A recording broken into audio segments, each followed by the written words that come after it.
This is a short video intended to show how we use the Huddersfield Functional Index, or HFI.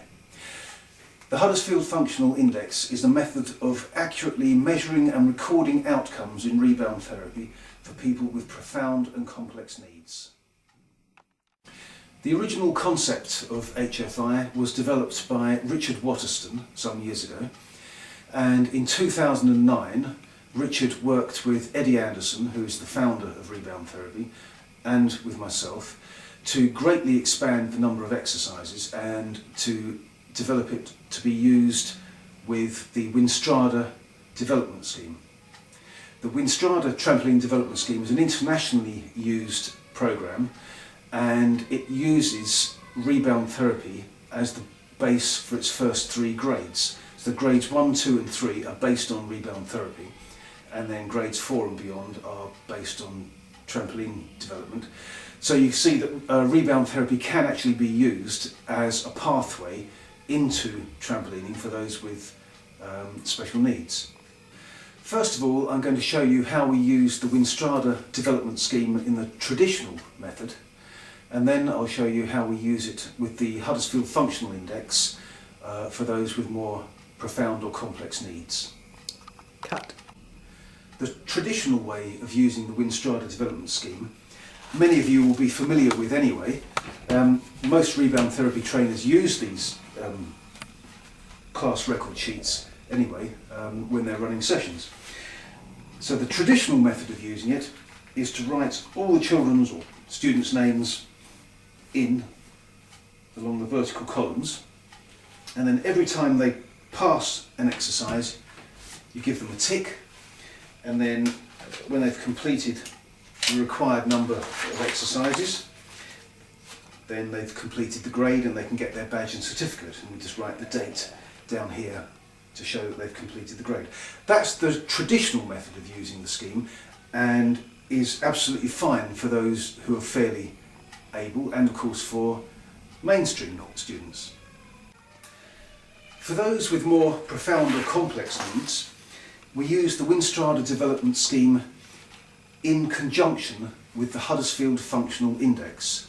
This enables us to accurately measure and record outcomes for people who would not be able to get ticks.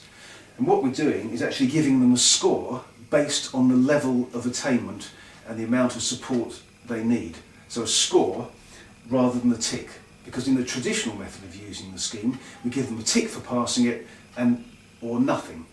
But with the Huddersfield Functional Index we give them a score based on the level of attainment, and hopefully that score will increase over time, so we can accurately measure their results and their progress. So when we're using the Winstrada development scheme with the Huddersfield Functional Index, we use the same class record sheets, which can be downloaded from the Winstrada website, or also come with the Huddersfield Functional Index manual. So we use the same record sheets, but each student has a whole sheet to themselves. So you may be able to see that this sheet belongs to Jonathan Smythe, so we've written his name on the top. These figures at the top here are simply the dates of the sessions. These figures below here are the exercises, the numbers of the exercises that we've chosen to work on for the next few weeks. So you may be able to see that for the 22nd of April we've chosen to work on exercises 2, 9, 11, 16 and 21. So on the 22nd of April Jonathan Smythe scored a 2 for exercise number 2. And for exercise number 9 he scored a 1. For exercise 11, 0. And for exercise 16 he scored a 1. And finally for exercise number 21 he scored a 1. So his total score for that week was a 5. His total score for the 22nd of April was 5. So on the next page you can see we have a graph. and we've plotted 5 on the graph. The next week we worked on the same exercises, but he did a little bit better. And he scored a total of 12. And so we plotted 12 on the graph and drew a line. And so on, and so on, and so on. So you can, the graph gives you a quick visual record of the progress, and the sheets themselves give you a very accurate record of their progress. So you can see, for instance, exercise number 9, he scored a 1 the first week, a 2 the second week, a 2 the third week. Next week he scored a 3, and then he scored a 4, which is equivalent to a tick, and he scored a 4 for 3 consecutive weeks. So the trainer here has decided that he has now completed that exercise, so she's drawn a line across, and at that point she'd introduce a new exercise, so that we don't do that one anymore, and we introduce a new exercise. So the student has now completed exercise 9, we've drawn a line, and a new exercise has been introduced. It's exercise number 7. And on the first week of working on this new exercise he scored a 2, the second week he scored a 2 again, and the third week he scored a 3. Now the important thing to remember is that when an exercise is completed and a line is drawn, that line is still worth 4 points.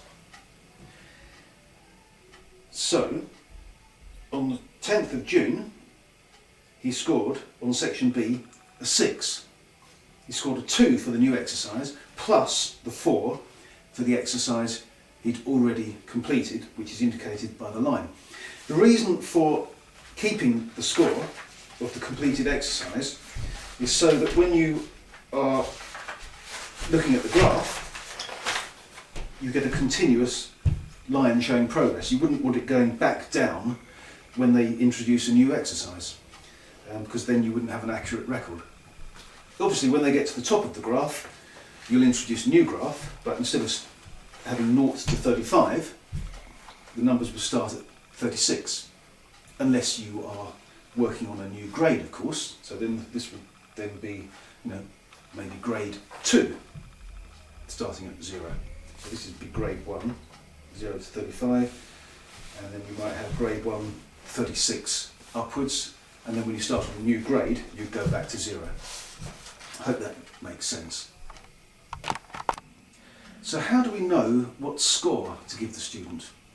This is where the indicators come into effect. So if we take an exercise that many people are familiar with, as an example, grade 1 exercise 20, which is sitting position, swimming arm movement to initiate bounce. The first week the student might score 0, no score at all. And the description for a 0 is makes no attempt to initiate movement, refuses or is unable to make any attempt to initiate movement, even when given full support and assistance by carers. So no attempt whatsoever or no interest whatsoever. But maybe the next week he might score a 1. And the requirement for a 1 is will allow carers to assist. With full support of carers, will occasionally attempt to initiate some movement. Maybe the next week, or some weeks later, he might do a little bit better and score a 2. And the requirement for a 2 is makes a recognisable attempt. With minimal support from carers, will make a recognisable attempt to initiate some movement by swimming arms. Later on he might do a bit better and score a 3. And the description for 3 is can initiate movement independently for short periods, can swim arms in circular motion to initiate movement, but needs assistance to achieve the correct tempo or maintain the movement for more than a few seconds. Some students may make further progress and maybe score a 4 for this exercise. A 4 is really equivalent to a tick. It means that they can complete the exercise independently. So the description for a score of 4 on this particular exercise is: can initiate and sustain bouncing by swimming arms, is fully able to initiate bounce, i.e. leave the bed, and maintain rhythmic bouncing for the required length of time by using swimming arms movement. So you see that the scores are not really down to interpretation. There are precise requirements for each score, which means that it doesn't really matter who covers a session, who stands in for you, because any teacher covering, obviously any qualified teacher covering, can continue where last week's teacher left off, and you can still accurately measure and record the outcomes for that student. The Huddersfield Functional Index Manual is provided as part of the course information on all Rebound Therapy training courses. It's also available via the reboundtherapy.org website.